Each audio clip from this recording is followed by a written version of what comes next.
Pues si bien es cierto, la biodiversidad que existe en esa región, en la fauna íctica, es la más grande del mundo.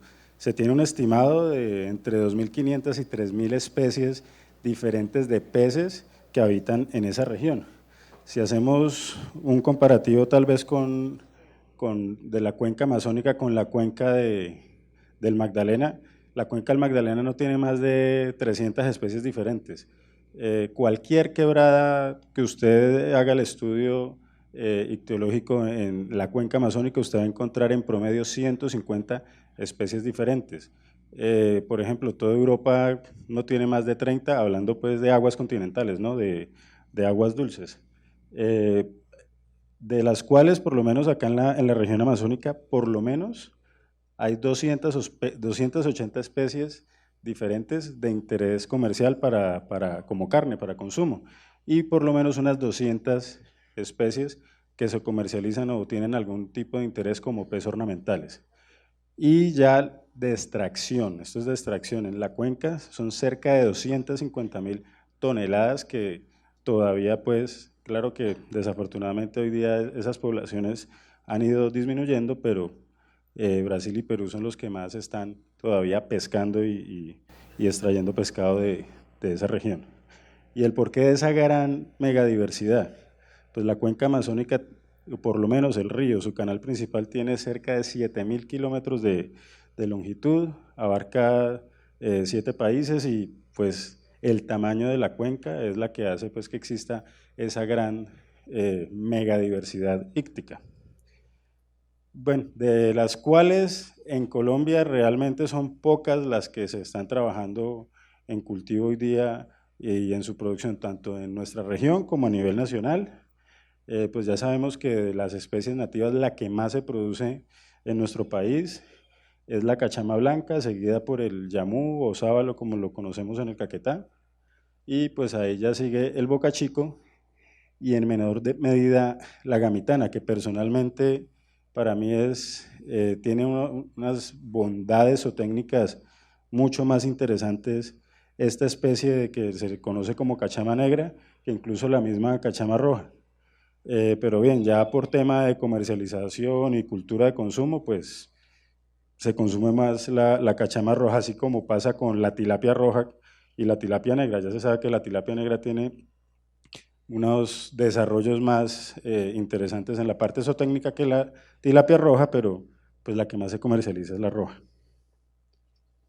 Otras especies con las que se ha trabajado y digamos que hoy día se está incentivando y se está aumentando su producción ha sido los bagres amazónicos. Principalmente tenemos el bagre rayado, que tiene dificultades grandes en el tema de cultivo en las fases iniciales, principalmente el tema de la arboricultura de alevenaje. Se ha trabajado en muchas regiones del país y digamos que ese es un problema que todavía no se ha abordado del todo, y es que es supremamente caníbal. De 500.000 larvas, uno finalmente en las mejores condiciones, si acaso logra producir unos 10.000 alevinos. Ya en sistemas de cultivo, pues tampoco es que se comporte muy bien. Desafortunadamente, la carga de kilos por metro cúbico de la especie, pues estamos hablando que en un hectárea en espejo de agua podemos producir cerca de 5 o 6 toneladas nomás de esta especie, porque él es netamente piscívoro. Si bien es cierto, se puede adaptar a consumir alimento concentrado, es un poco complicado, es difícil, sale costoso porque al ser piscívoro, pues hay que darle una dieta con un contenido alto de proteína, y las conversiones alimentarias son muy altas. Entonces, pues falta trabajarle más, pero pues digamos que en estos momentos, por esas dificultades que les comento, no se ha masificado su cultivo a nivel nacional. Se maneja como especie controladora de reproducción en tilapia a una densidad pues, supremamente bajita, pero igual funciona. Es un animal que en un año fácilmente puede alcanzar 6, 7 libras, entonces pues vemos que tiene un crecimiento bien importante. Diferente pasa con este que conocemos nosotros que se le conoce como bagre pintado o rayaque. Pues acá espero que no me vayan a estigmatizar, pero pues es un híbrido pues que todo el mundo sabe que se trabaja hace muchos años acá en Colombia, en la región de los Llanos, hace algunos años acá en el Caquetá, y muchísimo, muchísimo, muchísimo más en Brasil, y digamos que allá su producción sí a nivel nacional es bastante alta, interesante. Al ser un híbrido de un piscívoro con un bagre omnívoro, pues sale un bagre que consume muy bien el concentrado, las densidades de siembra son bastante, digámoslo, bastante superiores a lo que sería solamente la especie pura de bagre rayado. En un año tenemos animales de 2.5, incluso hasta de 3 kilogramos. Eh, el tema de la larvicultura y alevenaje de ese híbrido que sale de la hembra de rayado con el macho de yaque, digamos que no presenta tanto problema como sí lo tiene el bagre rayado, hablando en el tema de canibalismo se presenta, pero digamos que es más controlado y se adapta muy, muy fácilmente a raciones comerciales, a concentrado. Uno en 20 días ya tiene a estos alevinitos comiendo perfectamente concentrado. Entonces, digamos que esa es una ventaja, hay que decirlo, a pesar de que es un híbrido. Y es un híbrido que produce, o pues tiene sus gónadas formadas, pero pues ya por lo menos en Brasil se han hecho muchas investigaciones, muchos ensayos, y son animales estériles, estériles. Entonces eso también es importante tenerlo en cuenta. Estas son simplemente fotos, esto es acá en Colombia, de cosechas comerciales ya de este bagre híbrido, con unos resultados bien interesantes. Para tener en cuenta también, este es Learius marmoratus, la cuenca de la Orinoquía y la cuenca de la Amazonía, digamos que por lo menos por el nombre científico es el mismo, pero es posible que, lo más probable es que sea otra especie, pero todavía no se ha determinado. Este es un macho de Learius marmoratus de la cuenca de la Orinoquía de 5 años, y este es un macho de Learius marmoratus de la cuenca de la Amazonía de 3 años. Entonces, pues hay que revisar este tema porque lo más probable es que no sean la misma especie. Y otra cosa para destacar es que, por supuesto, un híbrido con un macho de esta talla, pues va a dar una descendencia que se va a comportar mucho mejor zootécnicamente que con un machito de estos. Entonces, vemos en la literatura brasilera que en un año sacamos animales de 3 kilos, pero posiblemente acá en Colombia no sea así, entonces toca revisar el tema de la especie y no solo del yaque, sino también del rayado, del pseudoplatistoma, porque nuestro pseudoplatistoma en Colombia es diferente al pseudoplatistoma de Brasil. Entonces, digamos que ese tema hay que revisarlo en el momento en que se quisiera comparar la producción brasilera con los resultados en Colombia. Otra especie que ha tomado importancia y bastante relevancia en el departamento del Caquetá es la arabona plateada. Este ya es un mercado completamente diferente, este es hablando única y exclusivamente como pez ornamental. Para quienes de pronto la conozcan, esta especie es llamada pez dragón, su mercado mayoritariamente es el mercado asiático, es un mercado cultural y realmente si usted produce 100.000 o 1.000.000 de estas unidades, no es que sea muy difícil exportarlas y venderlas como pez ornamental. En estos momentos realmente está haciendo falta producción en el departamento del Caquetá y es un buen momento porque sabemos que el precio del dólar pues está favoreciendo a todos los que se dedican pues a exportar esta especie. La unidad mínima de producción que se determinó o se estableció para ellos es por lo menos media hectárea en espejo de agua para tener siquiera 500 reproductores de araguana. Son densidades de siembra muy bajitas, estamos hablando de reproductores, serían 10 metros cuadrados por un reproductor, pero eso nos vendrían a producir aproximadamente 15.000 larvas en media hectárea, o en este caso pues acá les hablo de lo que se produciría en una hectárea. Y pues esto, 30.000 multiplicado en dólares, pues para un pequeño productor que tenga una hectárea en espejo de agua, en una zona, digamos, alejado, tan distanciada como es el Caquetá, es más fácil comercializar unas cajitas ahí con unos ornamentales que los despachen en un bus para Bogotá, que de pronto engordar. En Caquetá somos poco competitivos en el tema de engorde, porque estamos, pues no en la cola del país, pero sí estamos bastante lejos, allá todo llega costoso, y si venimos a vender el pescado para consumo acá, tenemos que competir con los grandes productores del Huila. Entonces la araguana se ha buscado como una nueva alternativa para que ese pequeño productor pueda ser piscicultor con una especie, pues digamos, diferente, de interés comercial, de interés exportador y, por supuesto, especie nativa. Es una especie que tiene una fecundidad supremamente bajita. Lo máximo que hemos logrado cosechar de una araguana, bueno, la particularidad es que también tienen incubación bucal, como las tilapias, solo que en este caso lo hacen los machos. Lo máximo son 200 larvas por desove y desovan cada 9 meses. El tamaño de sus ovocitos son unas pepas de 1 centímetro, son supremamente grandes y pues eso a la hembra le toma 9, 8, 9 meses todo el proceso de ovogénesis y vitologénesis. Y esta es la fase comercial y así es como se exporta o se comercializa la larva de araguana en el mercado internacional de peces ornamentales. Y su interés grande es porque los asiáticos tienen una araguana endémica de esa zona que a través de seguros 100 años que nos llevan de ventaja y a través de mejoramiento genético por selección fenotípica han logrado tener estas variedades que son supremamente hermosas y supremamente costosas. Entonces los asiáticos con plata compran la araguana roja y los que casi no tienen, que son la mayoría, nos compran las araguanas americanas, o sea, las nuestras. Entonces por eso ese mercado es bien interesante. La cultura de consumo de peces ornamentales, de mascotas para acuarios y lo demás en Asia es absurda, eso es supremamente alto y por eso pues existe ese mercado tan grande.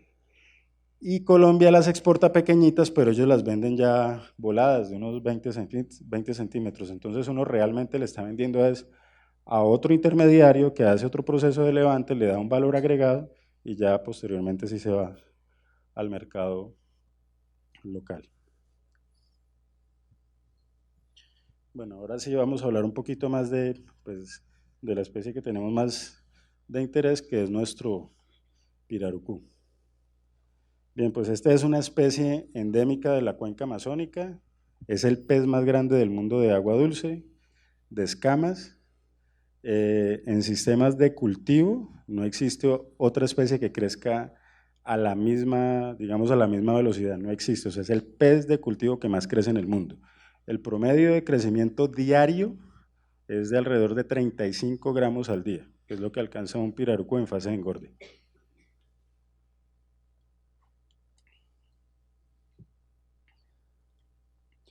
En sistemas de cultivo tradicionales, de estanques en tierra a baja densidad, podemos producir hasta 14 toneladas de carne de piraruco al año.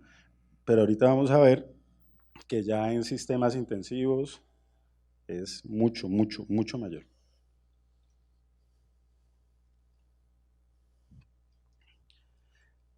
Es una especie piscívora, carnívora, se alimenta de otros peces, pero se adapta muy fácil a las raciones comerciales. Come supremamente bien alimento concentrado, esa transición no tarda más de 20 días, se debe iniciar cuando tenemos alevinos preferiblemente menores a los 10 centímetros, porque se van a acostumbrar más rápido a consumir el alimento concentrado. Y como les decía, a pesar de que es una especie netamente carnívora, tiene un estómago grande y un tubo digestivo cortico, tiene muy bien desarrollados sus rastrillos branquiales. Eso nos indica que en las fases juveniles de esta especie es un pez filtrador, lo cual lo convierte en una especie con un potencial bien interesante, por lo menos en las primeras fases o primeros meses de cultivo, para poderlo desarrollar en biofloc. Ya pues entiendo que en los llanos se están haciendo unos ensayos y con seguridad van a ser unos resultados bien interesantes aprovechando esta ventaja. Se sabe que estos rastrillos branquiales son funcionales, digámoslo así, más o menos hasta los 2 kilogramos de peso.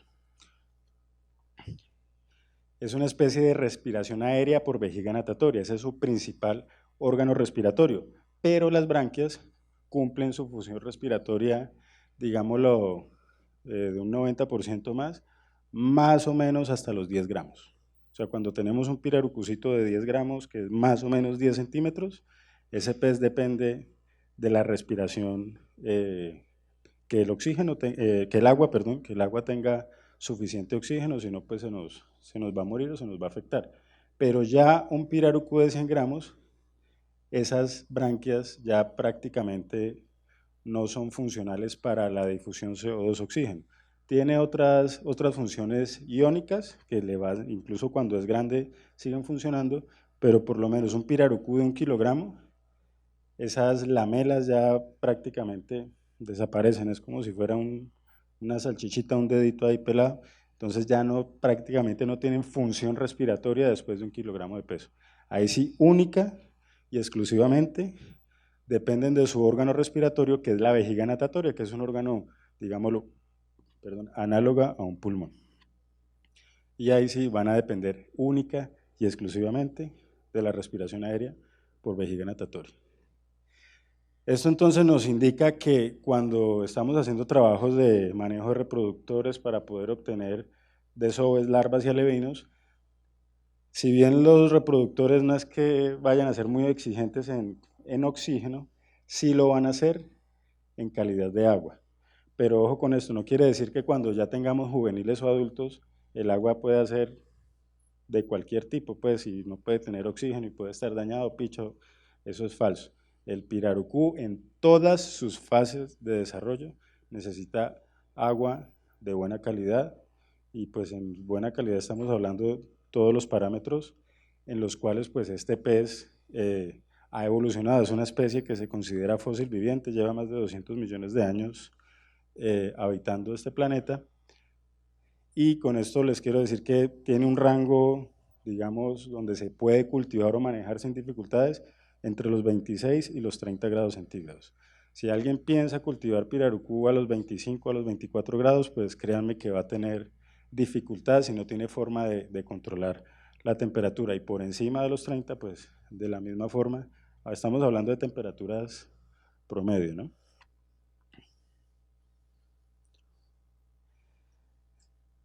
Ya en fase de cultivo, les decía yo que es la especie que más crece en el mundo de aguas dulces, de aguas continentales o de agua dulce. En promedio, arrancando el fase de alevino, que ahorita les voy a mostrar cómo es un alevino, debe alcanzar de 10 a 12 kilogramos en su primer año de cultivo. Entonces, lo cual lo convierte en una especie con un potencial muy, muy interesante y superior a, pues, a todas las especies que conocemos, por lo menos en agua dulce. Y todas estas bondades, calidad de su carne y lo demás que tiene la especie, en el medio natural han sido, pues digamos, un problema, lo cual tiene la especie en vía de extinción. La sobrepesca, por lo menos en Colombia, las poblaciones naturales de pirarucú han sido prácticamente diezmadas. Todavía lo hay, pero son mínimas. Brasil y Perú todavía tienen unas poblaciones buenas, se han hecho manejo, control de vedas y lo demás que ha funcionado supremamente bien, pero pues de todas formas sigue siendo una especie que está en peligro de extinción. Cuando queremos nosotros producir alevinos de pirarucú, tenemos que tener estanques realmente amplios, grandes. Estamos hablando que un reproductor de pirarucú debe tener por encima de los 5 o los 6 años en adelante. Eso es un animal de más o menos 50 kilogramos de peso, de 1,70 m. Y ojo con este dato, la densidad de siembra de un reproductor es muy parecido al de una tilapia, una cachama, un bagre, está entre los 150, 160 gramos de reproductor por metro cúbico.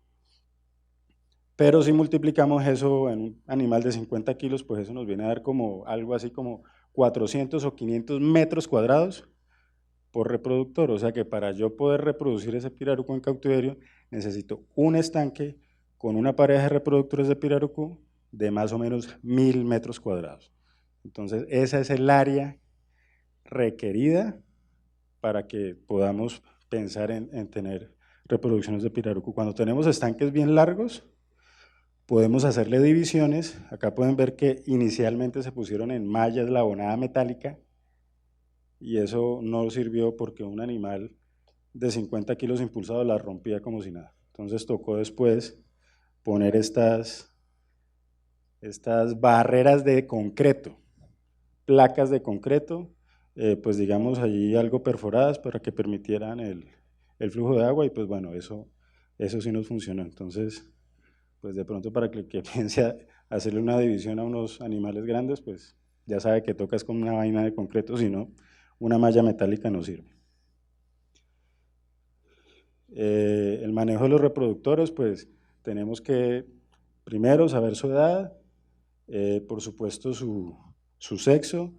Ahorita les voy a indicar sobre lo que se ha trabajado y avanzado en el tema de sexaje de pirarucú, que pues digamos que es algo relativamente reciente, por lo menos acá en Colombia, el manejo de los reproductores, por lo menos para la pesca, para que sea seguro para el pescador, se debe hacer con niveles como los que ustedes ven acá. Que el animal no tenga mucha agua para coger impulso, porque un animal de 50 kilos que le llegue a pegar a un pescador, créame que va a tener que visitar el hospital. Hemos tenido accidentes que no han sido tan graves, pero sí podemos hablar de huesos rotos y dientes perdidos y cosas así por el estilo. Entonces, para evitar eso, toca bajar el nivel así como ven en la fotografía, para poder entonces capturar los animales uno por uno individualmente. Se utilizan una especie como de fundas o de medias en malla, en un ojo de malla más o menos de 1 pulgada, y pues allí se meten los animales, se cierra, esto tiene un cierre con un lazo, y luego se ponen en una camilla y ya pues se pueden movilizar y transportar de una forma segura para el animal y por supuesto para el operario o el pescador que lo está trabajando. Su cabeza es un hueso, un golpe del pirarucu es como si le estuvieran pegando pues con una piedra o algo por el estilo. Entonces, manejar reproductores de pirarucu es de especial cuidado, se los digo por experiencia. Algo más o menos como esto, un reproductor de unos 6 años, de unos 60 kilos, pues 4 personas allí para poder hacer traslados y pues para que el animal no vaya a sufrir. Por su tipo de respiración, podemos trasladarlos en un sistema que yo denomino húmedo seco, que es envolverlos en mallas con un colchón acá por debajo y las mallas que estén húmedas en la posición normal de ellos, no pueden estar ni de lado y por supuesto menos boca abajo, sino en la posición de ellos, y los hemos trasladado hasta 2 horas en ese sistema húmedo seco, o sea, fuera del agua, sin problema. Cuando son más de 2 horas, ya toca hacer como una especie de divisiones en tabla, en plástico, se les pone agua, que queden casi cubiertos y pues que les permita poder salir a respirar y ya se pueden mover muchas horas más sin mucho inconveniente. Ya para la determinación del sexo, en Brasil durante muchos años se usó el método de coloración. Resulta que este método es medianamente confiable cuando tenemos animales de más de 6 años. Menos de 6 años o sea, fenotípicamente no hay dimorfismo sexual, no podemos saber si esto es una hembra o un macho. Después de los 6 años, en general, y es más o menos el 80%, de los machos toman esta coloración de esta aleta, de la aleta pectoral al opérculo, el que tenga coloración rojizo en esta zona, podemos decir no con un 100% de seguridad, pero sí más o menos con un 80% de seguridad que tenemos un macho. Y los que no tengan esa coloración y sean blancos, lo más probable es que sean unas hembras. Pero les digo lo más probable porque hemos encontrado machos de 6 años así y hembras así, pero digamos que no es lo normal. Usualmente, y hace varios años el método de sexaje que utilizábamos era este por coloración y teníamos entre el 60 y 80% de eficiencias pues, en esa conformación de reproductores, lo cual pues de todas formas generaba dificultades. Entonces, pues estos son los métodos: la coloración, reacción inmunológica a la vitelogenina, puntuación abdominal, laparoscopia, endoscopia, genética, inmunoensayos con esteroides y biopsias. Este fue muy popular en Perú, eso lo fabricó un laboratorio francés. Hay una publicación de este autor que dice que para ellos tuvo un 100% de acierto el método de la vitelogenina, Pero resulta que en Brasil, en esta publicación, decían que la confiabilidad era solo del 83%, o sea, casi igual a la diferenciación por coloración, que les dije yo que estaba más o menos sobre el 80%. Entonces, digamos que ese método no fue muy confiable. La punción abdominal solo lo puede hacer alguien que sea muy experto, pero eso genera, o sea, clavarle directamente una aguja gruesa a la gona de la hembra para ver si tiene huevos o no y mirar el tamaño de los huevos, pues eso también es algo que nos puede maltratar o dañar la hembra. Entonces, digamos que tampoco es que haya sido muy popular. Las endoscopias muy complicadas también, entonces digamos que tampoco se recomiendan. Lo último, pues digamos que arrancamos apenas pues en diciembre del año pasado y fue a través de esta investigadora brasilera que lleva, no sé, más de 30 o 40 años trabajando con la especie, que es la doctora Rosana Venturieri. Venimos trabajando el sexaje del pirarucú, haciendo inmunoensayos con esteroides para 17 beta-estradiol y 11 ketotestosterona. Se toman muestras de sangre, deben ser animales de 2 años en adelante para que la prueba sea 100% confiable. Un pirarucú de 2 años todavía es un juvenil. Recuerden que ellos son adultos prácticamente después de los 6 años. Entonces, cuando usted tiene un lote de reproductores juveniles de 2 años, lo ideal es usted saber o contar realmente con cuántas hembras y cuántos machos tiene. Entonces, se ha trabajado este tipo de ensayo y pues los resultados hasta el momento que se han obtenido y de publicaciones de muchos trabajos que se han sexado es del 100% de confiabilidad. Entonces, digamos que eso es lo más reciente que se ha trabajado. Eso pues hay unos kits que tienen unos sueros allí que luego pasan a un equipo, una ELISA, y eso pues nos da unos valores, se hace una fórmula matemática y en realidad no es tan complicado y podemos de esa forma a través de la sangre sexar con 100% de confiabilidad pirarucús mayores de 2 años. Esta pues es la relación 11-kt estradiol menor a 2 y podemos entonces determinar si son hembras y machos. Es relativamente sencillo. Bueno, cuando vamos a conformar entonces ese lote de reproductores, si ya estamos seguros del sexo y de la edad, ya les dije edad, preferiblemente mayores de 6 años, lo ideal es que tengan por lo menos el mismo tamaño. Entonces, si tenemos una hembra de 1,60 m, pues que el macho sea acorde a ese tamaño. Por supuesto, todos los reproductores están marcados electrónicamente a través de un microchip para poder llevar un control de ellos. Pues se le toman las medidas de talla y peso para llevar control individual de los animales. Y el tamaño no debe ser, si no sabemos la edad, el tamaño no debe ser una característica de selección. Esta foto pues ya tiene varios años, son animales de 2 años, pero tienen 40 kilos de peso y solo 2 años. Fueron animales alimentados 100% con alimento vivo en una piscícola donde toda la reproducción de tilapia se la tiraban a ellos, entonces estaban sobrados, súper sobrados de alimento. Y uno dice, no, pues estos son reproductores, pero resulta que vamos a revisar las gónadas y son unas gónadas completamente inmaduras. Entonces el tamaño, si no sabemos la edad, el tamaño no puede ser una característica de selección para determinar reproductores, es la edad. Entonces ya sabemos que así sea un animal no tan grande, de más de 6 años, ya sabemos que contamos con un reproductor. Más o menos así se ve una gónada de un animal de 5 a 6 años. Ya empiezan sus ovocitos a tornarse de color verde oliva y eso sabemos que son ovocitos que están en proceso de maduración. El tipo de reproducción de esta especie es asincrónica, no es sincrónica. No es como el de las cachamas o los bagres. Una hembra de cachama puede ponerle 1 millón, 2 millones de huevos.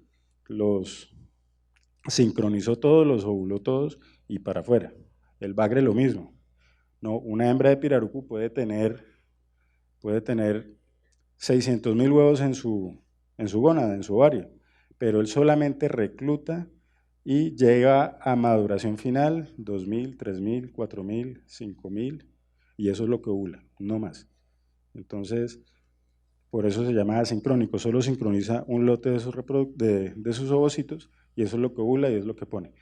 Pero eso tiene también otra ventaja, y es que esa hembra que desova hoy, es altamente probable que en un mes o en 2 meses vuelva y desove, pero eso está muy condicionado, por supuesto, primero a la dieta, al manejo, a la densidad y por supuesto al factor ambiental. Ahora vamos a ver que esta especie está altamente condicionada al estímulo ambiental para poder conseguir su reproducción en cautiverio, porque es una especie que hasta el momento no se ha podido desarrollar un protocolo de reproducción, llamémoslo artificial, a través de inductores hormonales. Se han hecho muchos ensayos, hasta el momento nada ha funcionado, entonces es el factor ambiental.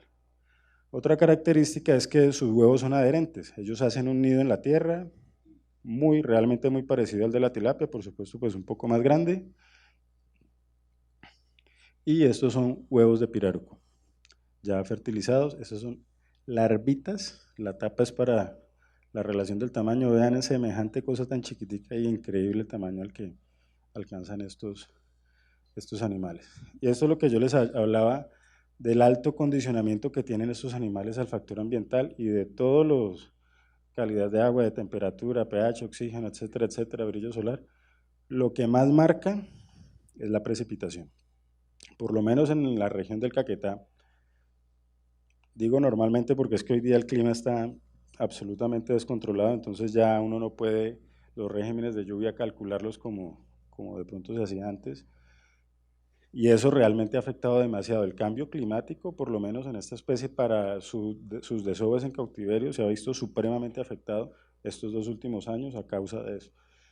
Y lo que queremos ver es que cuando termina el verano, que es la época de menor precipitación, porque en el Caquetá todo el año llueve, allá siempre va a haber lluvia. Por supuesto hay una época de menor lluvia que es más o menos noviembre, diciembre, y por allá entre enero y en febrero empieza a llover. Cuando empieza a llover y el acumulado de la precipitación después de que pasa el verano llega más o menos a los 245 o 250 milímetros de precipitación, empiezan las reproducciones. Empezamos a tener reproducciones y llega a su pico máximo a los 2 o a los 3 meses. Sigue lloviendo, el animal se va a seguir reproduciendo, pero ya cuando es el pleno invierno, que es el pico de precipitaciones, él para y no se vuelve a reproducir. Deja de llover, no se vuelve a reproducir. Se acabó el invierno, empezó el verano, en verano no se reproduce. Pero lo mismo, empieza a llover y cuando llega más o menos a ese nivel de precipitación, vuelve y dispara sus reproducciones. Esto ocurre tanto en medio natural como en sistemas de cautiverio. Se han tomado las medidas de precipitación en lagunas en Brasil, en Perú, acá en Colombia, y las épocas de reproducción del pirarucu en medio natural ocurren cuando el nivel de precipitación después del verano llega a esos niveles. Entonces eso nos indica que es una especie que está altamente condicionada a este estímulo ambiental para que se logre reproducir. Acá pues una gráfica más de las temporadas de reproducción que tenemos, por lo menos en el Caquetá, que ya en junio, cuando empieza a hacer frío y llueve muchísimo, las reproducciones se van para el piso y hasta ahí llegan. Esto es lo que les indicaba del medio natural, que arrancan las reproducciones cuando los niveles de precipitación llegan más o menos a los 250. Bien, cuando ya contamos con alevinos, que los cosechamos, los llevamos a laboratorio, el alevinaje se hace indoor.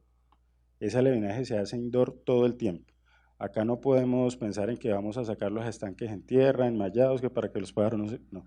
Esta especie realmente requiere mucho manejo en las fases juveniles. Entonces, todo este proceso de alevinaje hay que hacerlo indoor, sea en piletas de concreto, sea en tanques de geomembrana, sea en piscinas de esas que venden para los jardines, o sea en tanques de plástico, siempre hay que hacerlo indoor. Son supremamente exigentes en alimentación y en calidad de agua, supremamente exigentes. El entrenamiento alimentario pues cuando comen solo alimento vivo, se mezcla el alimento en polvo al 45% de proteína con la pepita y uno se las empieza a dar y como les dije yo, en alrededor de 20 días los animales ya están consumiendo el alimento concentrado. Ese alevinaje indoor es a unas densidades absurdamente altas, pues acá como pueden ver la fotografía, se pueden manejar en un tanque de 500 litros, se pueden manejar 2000 animales. Entonces acá podemos ver.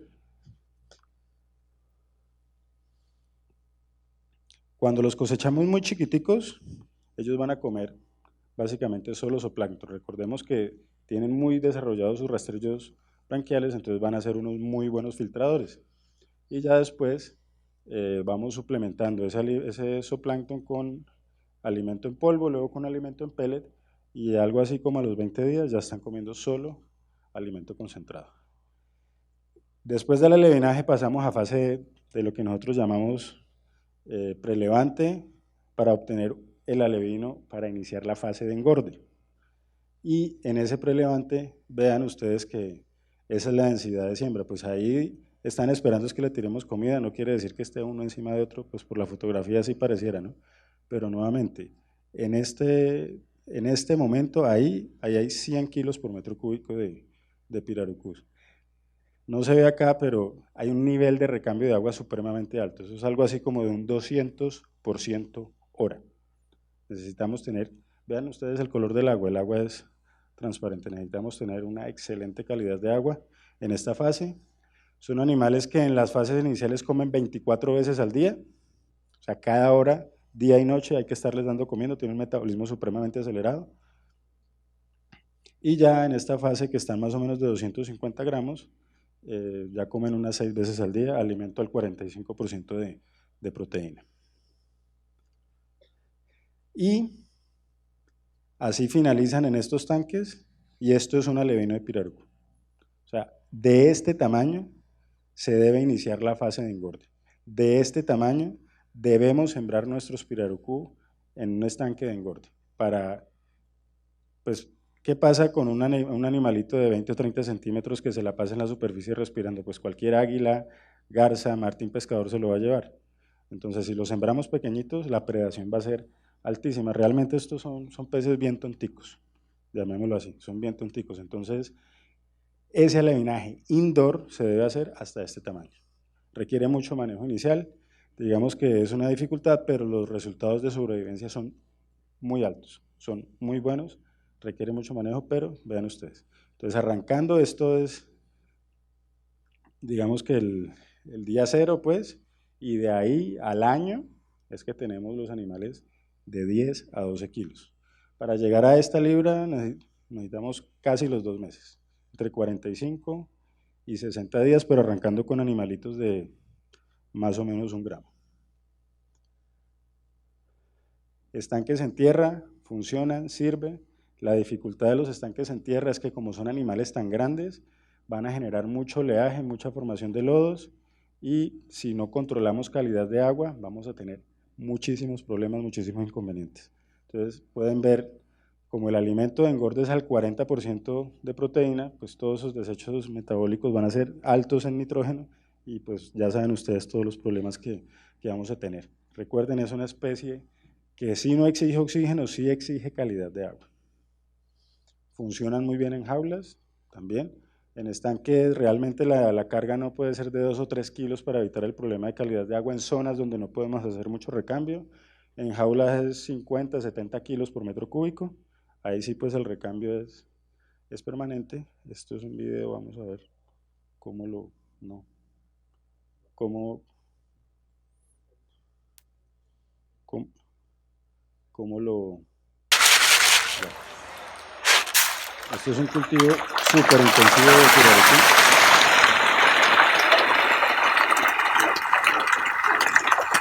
Y vean que eso es una piscina de jardín, ahí hay 200 kilos por metro cúbico de pirarucú. Son juveniles de más o menos 5 libras, unos 2.5 kilogramos, pero un recambio de agua de más o menos el 100% hora, o sea, donde hay agua se puede hacer eso a esas cargas tan altas.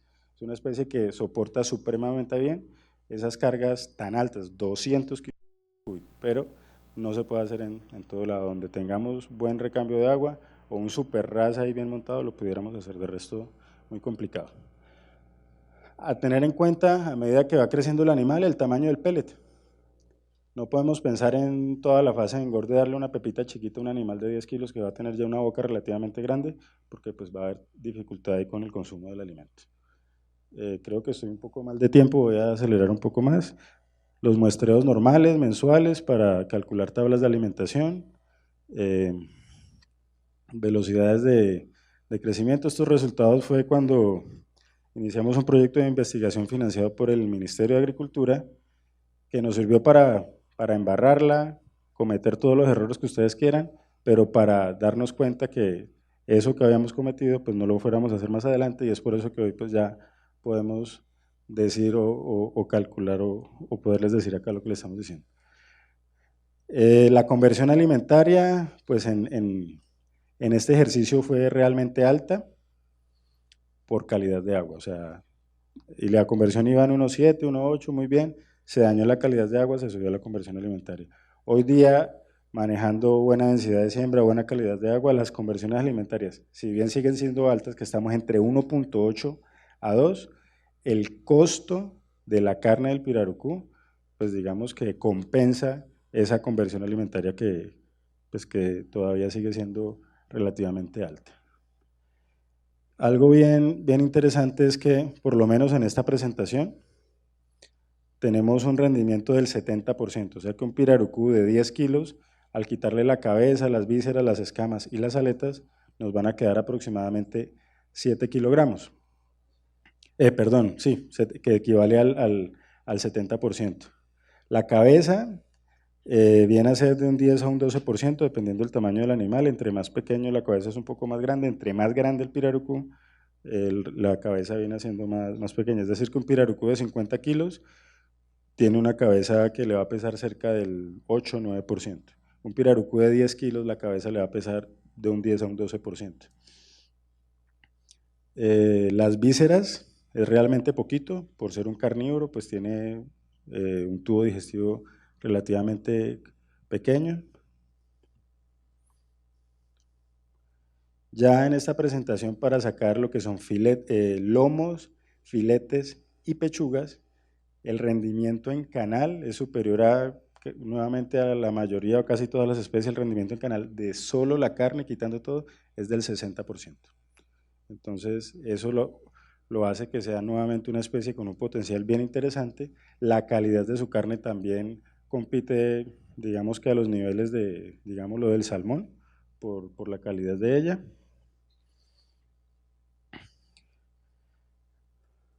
Y pues acá está entonces el rendimiento cerca del 60% de su peso vivo es solo carne. Si vamos a retirar solo los lomos, el 46.7% es lomos, el 28.7% es filete y el 24.6% vendría a ser pechuga. Si consideramos esto como el 100%, ¿no? O sea, si el 100% de la carne que retiramos es este 60%, de ese 100%, esto es en lomos, esto es en filete y esto es en pechuga. Entonces eso, una vez más, hace que esta especie tenga un rendimiento en canal superior a muchas otras especies. Agradezco la atención, ahí están mis datos, mil gracias.